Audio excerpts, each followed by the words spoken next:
Ini adalah fakta perjalanan proses hukum yang terjadi pada diri saya, seorang PNS yang telah ditetapkan sebagai kesalahan administratif.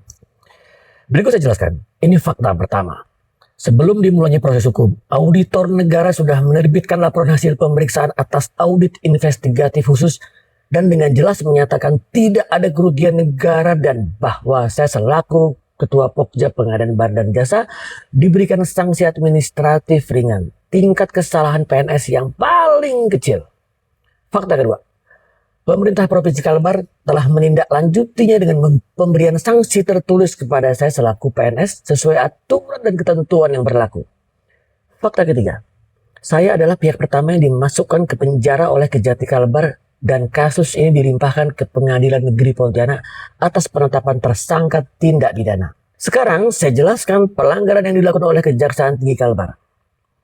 Bahwa setiap PNS atau ASN itu harus tunduk pada Undang-Undang Administrasi Pemerintahan Nomor 30 Tahun 2014 yang sederajat dengan Undang-Undang Tipikor. Pada pasal 604 KUHP dan pada pertimbangan Mahkamah Konstitusi Nomor 25 Tahun 2016 menyatakan tidak semua kesalahan administratif yang dilakukan oleh pejabat pemerintah merupakan tindak pidana korupsi jika tidak terdapat unsur melawan hukum yang menyalahgunakan kewenangan dan berdampak pada kerugian negara.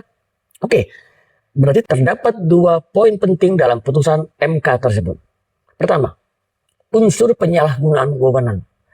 Berdasarkan pasal 21 Undang-Undang Administrasi Pemerintahan, bahwa pengadilan dalam hal ini seharusnya adalah pengadilan tata usaha negara yang berwenang menentukan unsur penyalahgunaan wewenang yang dilakukan oleh pejabat pemerintah.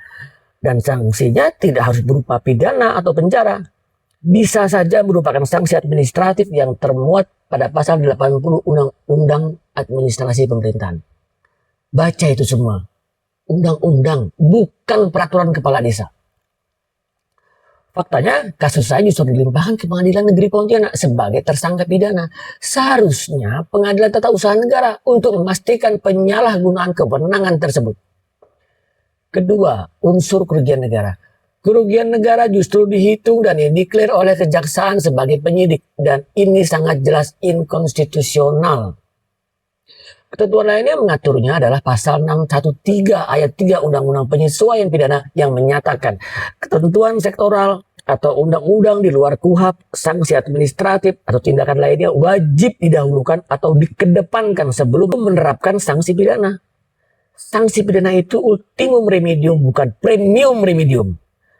Lantas secara formal lembaga, kalian menyampaikan secara tertulis atas kasus ini bahwa ini tidak ada masalah. Sekali lagi dan jelas saya katakan, ini adalah bentuk kriminalisasi kepada saya dan merupakan the origin political order yang kalian lakukan. Dan saya akan terus mencari keadilan, saya tidak akan ikhlas telah dijadikan tumbal atas tukar badan. Terkait apakah saya melakukan perbuatan melawan hukum, di video berikutnya akan saya eksaminasi apakah saya layak jadi tersangka dan terpidana. Ini baru fakta pelanggaran proses hukum yang ketiga dari 30 pelanggaran, masih 27 lagi.